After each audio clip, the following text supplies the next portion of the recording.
acerca del Cristo de toda crisis. Todos tenemos problemas. Los problemas llegan diariamente. Pero de vez en cuando tenemos que enfrentar una crisis. Quiero decir, una verdadera crisis. Y no sabemos en realidad a quién acudir, a menos que acudamos al Señor. Una crisis puede venir inesperadamente. Puede venir tenazmente, como salida de la nada. Hablo de una crisis aterradora. Alguien dijo, si puede mantener su cordura cuando todos a su alrededor están perdiendo la suya, puede ser una señal de que usted no entiende la situación. O pudiera ser que usted sí entienda algunas de las cosas que voy a compartir hoy de la palabra de Dios. Hechos 12, versículo 1. En aquel mismo tiempo el rey Herodes echó mano a algunos de la iglesia para maltratarles, y mató a espada a Jacobo, hermano de Juan. Y viendo que esto había agradado a los judíos, procedió a prender también a Pedro.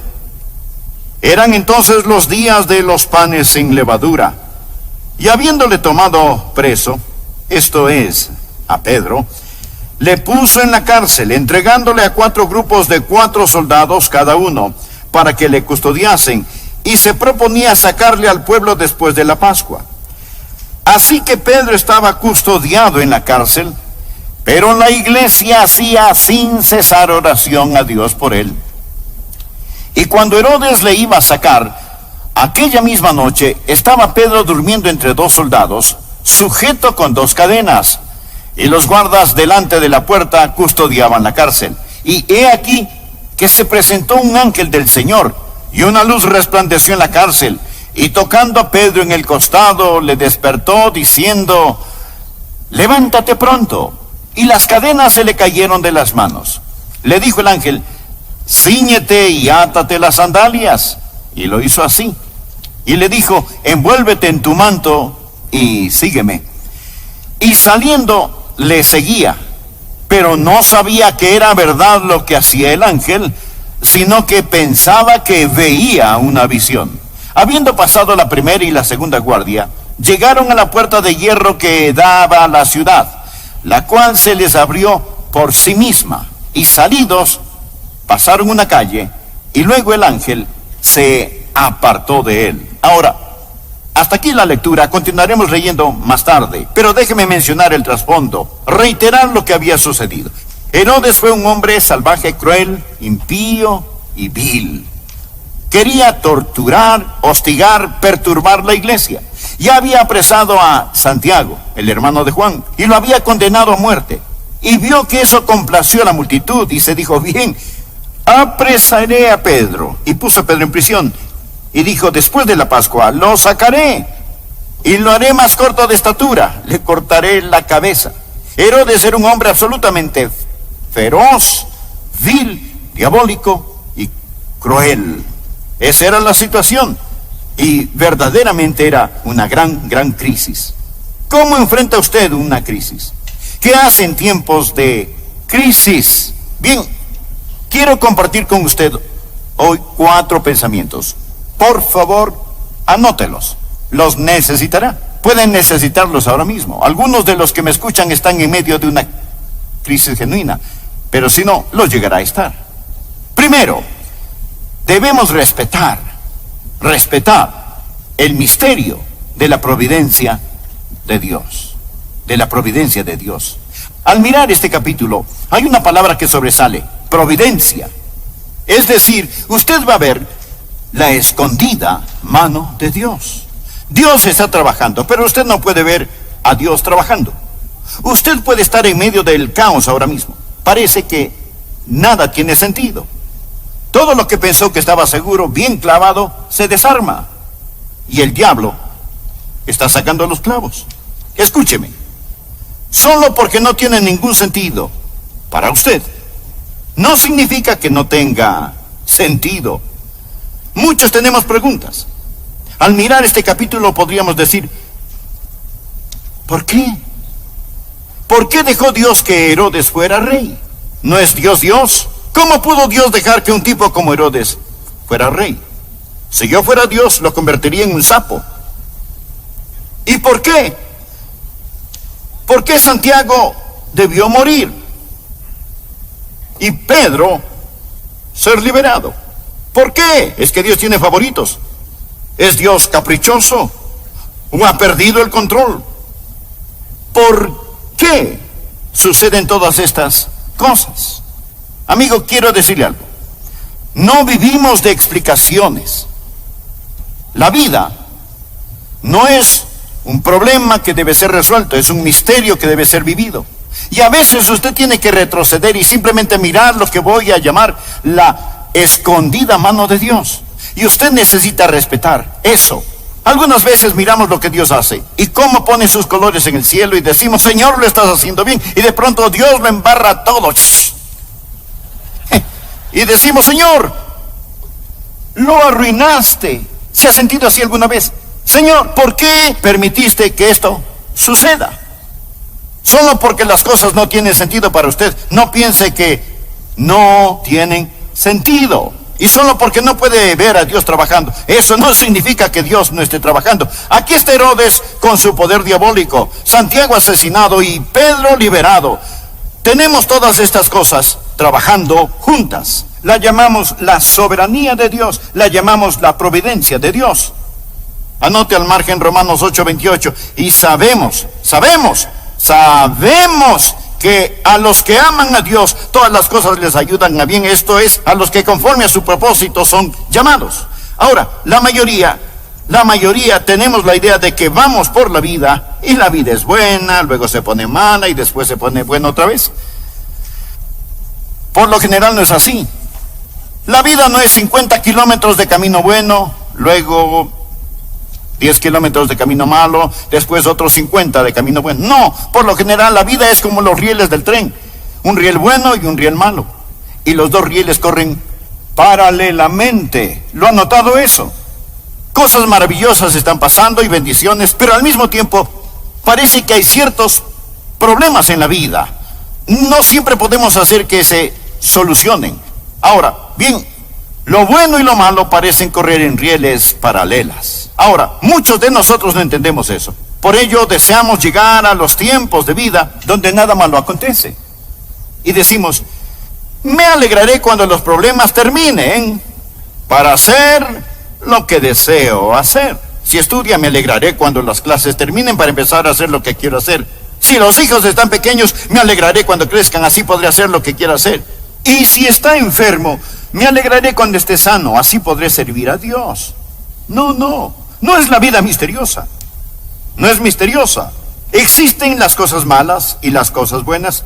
Dios, en el crisol de su sabiduría, mezcla estas cosas para su gloria. Y nosotros sabemos que todas las cosas ayudan a bien.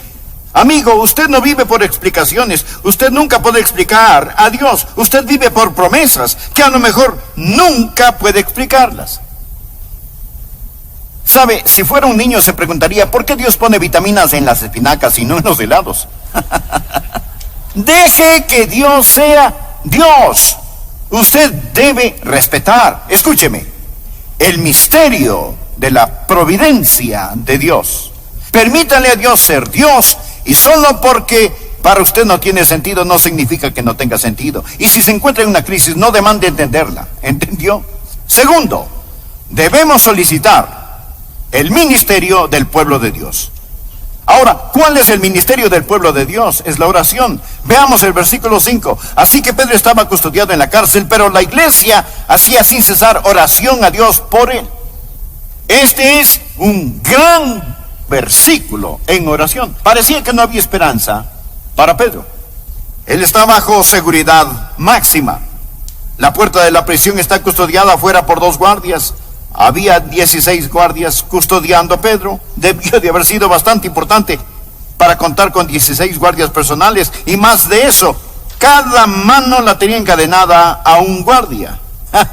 Mi amigo, si debiéramos hablar de alguien en problemas, Pedro está en problemas. En una crisis debe haber oración.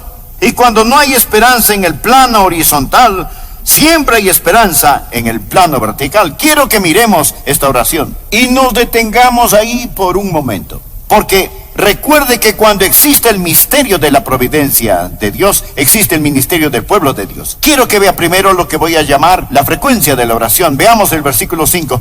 La oración se hizo sin cesar. Ahora, ellos oraban y no dejaron de orar.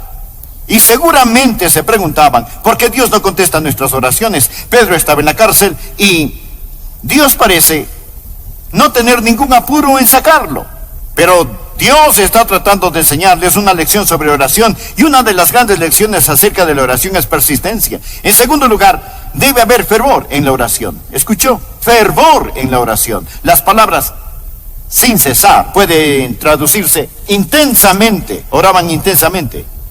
Me pregunto, ¿qué sabemos acerca de orar intensamente? Pero le diré una cosa. Cuando usted está en una crisis, aprende a orar intensamente. Muchos oramos esta mañana, pero me atrevo a decir que entre quienes me escuchan, si yo les preguntara a muchos, no podrían decirme específicamente por qué oraron esta mañana. Solo fue una oración general, sin ninguna intensidad. Me gusta Jeremías 29:13, donde Dios dice, y me buscaréis, y me hallaréis, porque me buscaréis de todo vuestro corazón. Una de las cosas de las cuales estoy tratando de curarme es la de la oración casual, de la oración sin intensidad, oración que cuesta poco. ¿Sabe que la Biblia llama a la oración una lucha? Una versión traduce Romanos 15:30 así: Pablo les suplica, les ruego, hermanos, por nuestro Señor Jesucristo y por el amor del Espíritu, que se unan conmigo en esta lucha y que oren a Dios por mí. Que se unan conmigo. Ha pensado en la oración como una batalla, como una lucha. A veces no tenemos ganas de orar, así que no oramos. Mi amigo, si hay un tiempo cuando usted debe orar, es cuando usted no siente ganas de orar. Ore hasta que tenga las ganas. Pero ore no solo frecuentemente, sino también fervientemente, y descubra la fraternidad de la oración. La Biblia dice que la iglesia oraba. Nuevamente, versículo 5, la iglesia hacía oración sin cesar. Eso quiere decir que se reunieron para orar. Jesús dijo, donde están 2 o 3 congregados en mi nombre, allí estoy en medio de ellos. Si 2 de vosotros se pusieran de acuerdo en la tierra acerca de cualquier cosa que pidieren, les será hecho por mi Padre que está en los cielos. Dios se complace cuando sus hijos oran, pero se complace mucho más cuando oran en fraternidad.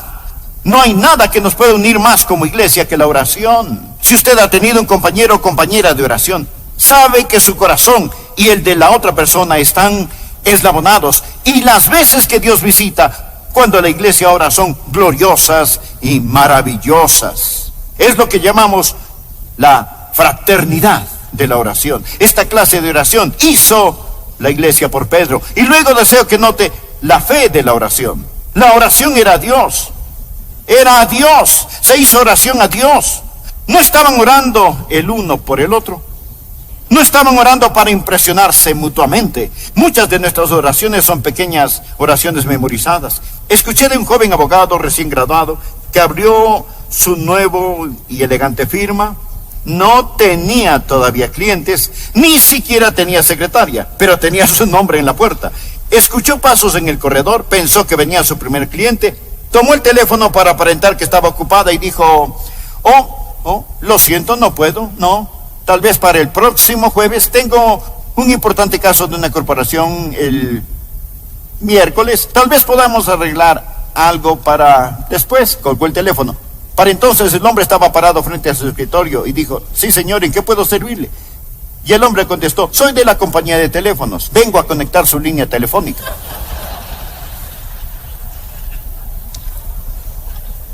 En ocasiones nuestras oraciones son así, tratamos de impresionar a otros, pero no hay nadie en la línea. Esta gente no estaba tratando de impresionar a nadie, estaban desesperados. Sus oraciones eran a Dios. Creo que la razón por la que no oramos con frecuencia y fervientemente es porque pensamos que podemos prescindir de la oración. Tal vez la peor cosa acerca de nosotros no es la falta de oración, sino el orgullo. Quiero decir, tenemos nuestras máquinas, nuestros planes, nuestros métodos, nuestros pastores, nuestros coros, nuestras escuelas dominicales, nuestros edificios. Tenemos todo esto y aquello y vamos a la iglesia y pensamos, bien, lo haremos, sabemos cómo hacerlo. ¿Y sabe usted lo que el diablo hace? Está parado en una esquina sonriente y dice, pueden tener sus edificios, sus coros, pueden tener sus reuniones, sus predicadores, pueden tener todo lo que quieran, incluso sus estudios bíblicos, siempre y cuando dejen de lado el poder de Dios que viene con la oración ferviente y que no acepta un no por respuesta. El diablo se burla de nuestros proyectos, se ríe de nuestras organizaciones, ridiculiza nuestros talentos, pero teme nuestras oraciones. A su vez existe el enfoque de la oración. Por favor, el versículo 5, la Biblia dice, la iglesia hacía sin cesar oración a Dios. ¿Por quién? Escuche, por Él. Ellos estaban orando por Pedro. No solo fue una oración intensa, sino también específica. ¿Qué oró usted esta mañana? ¿Sabe que muchas de nuestras oraciones son tan indefinidas que si Dios las contestara no lo sabríamos y si no, no tendríamos que admitirlo? Señor, salva a los perdidos. Bueno, si alguien se salva, usted puede decir, bueno, yo oré para que se salvara y se salvó. ¿Cómo sabe que fue su oración? ¿Cómo sabe que no fue mi oración o la de otra persona? ¿Sabe? Tenemos estas oraciones indefinidas. Pero cuando ellos oraron por Pedro y recibieron respuesta, sabían que fue una respuesta a sus oraciones. Oraron por él. Veamos el tercer punto. Cuando enfrentamos una crisis, debemos, tercero, descansar en la maestría de la paz de Dios. Tenemos el misterio de su providencia, el ministerio de su pueblo y ahora la maestría de su paz en medio de la tormenta. Leamos el versículo 6. Y cuando Herodes le iba a sacar, aquella misma noche, Pedro estaba durmiendo. ¿Qué le parece? Pedro durmiendo entre dos soldados, atado con dos cadenas. Yo no sé si los soldados estaban durmiendo, pero Pedro sí. Y los guardias delante de la puerta custodiaban la cárcel. Aquí estaba. A la mañana siguiente lo ejecutarían, pero él estaba durmiendo. Él dormía tan sabrosamente que el ángel tuvo que tocarle el costado para que se despertara. Esto es paz. Paz en medio del...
la tormenta. Mientras leía esto pensé, ¿cómo Pedro pudo dormir estando en una crisis como esa? Bueno, primero, él ya no tenía temor de morir. Él ha visto al Cristo resucitado. Lo he dicho antes, un hombre no está listo para vivir hasta que no haya perdido el temor de morir. Pedro había visto al Cristo resucitado y por lo tanto la muerte ya no le infundía temor. Segundo, él sabía que el pueblo de Dios estaba orando por él. Esa es una de las cosas más grandes que me ayuda en mi ministerio. Sé que están orando por mí, no todos, pero muchos, algunos. O uno de ustedes está orando por mí. ¿Qué fortaleza existe? ¿Qué gozo existe? ¿Qué victoria existe? Muchas veces he sentido al hacer lo que hago, predicar, he sentido esa paz, he sentido ese ánimo. Y sabe, es porque los hijos de Dios están orando. Respete el misterio de la providencia de Dios. Requiera el ministerio del pueblo de Dios, la oración. Descanse en la maestría de la paz de Dios. en medio de la tormenta, sea cual sea. Tú guardarás en completa paz aquel cuyo pensamiento en ti persevera, porque en ti ha confiado. Deje de mirar la tormenta y ponga su mirada en el Señor Jesucristo. Finalmente, cuarto, regocíjese en la majestad del poder de Dios. Ahora, ¿piensa usted que Dios había perdido el control cuando Santiago fue ejecutado? ¿Que había perdido el control cuando Pedro fue puesto en la cárcel? De ninguna manera. Dios está en su trono. Algunos pudieron pensar que Dios era débil y que no podía hacer nada, o que a Dios no le importaba el asunto. Usted puede pensar en relación con su problema, usted dirá, ¿dónde está Dios? ¿Dónde está Dios? ¿Es Dios capaz o no le importó a Dios? Es interesante el notar que la liberación de Pedro llegó al último instante. Quiero decir, Dios se tomó su tiempo en este asunto. De hecho, toda esta historia se desarrolla sin premura. No había forma de que Pedro pudiese abrir las puertas de la prisión, pero sí había forma de que pudiese abrir la de la casa. No podemos cambiar el agua en vino, pero sí llenar los cántaros. No podemos levantar a Lázaro de la tumba, pero sí quitarle sus ropas funerales.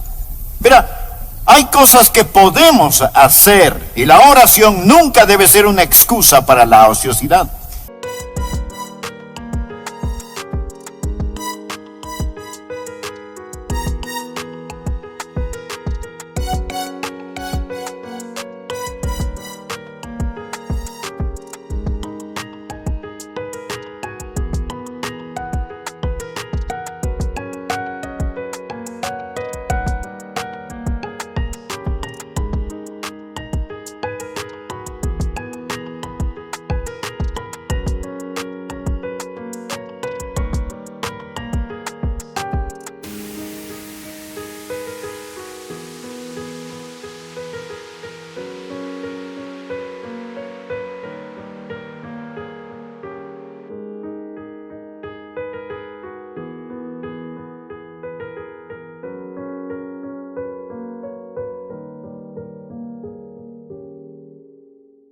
Necesitamos entender que debemos orar a Dios por nuestro pan cotidiano, pero la Biblia también dice, si alguno no quiere trabajar, tampoco coma. ¿No ama usted el balance de la palabra de Dios? Aquí Dios se mueve en poderosa majestad. Dios aún está en su trono.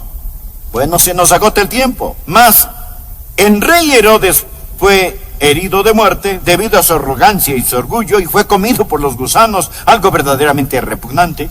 Con todo, usted puede ver la escondida mano de Dios en todo esto.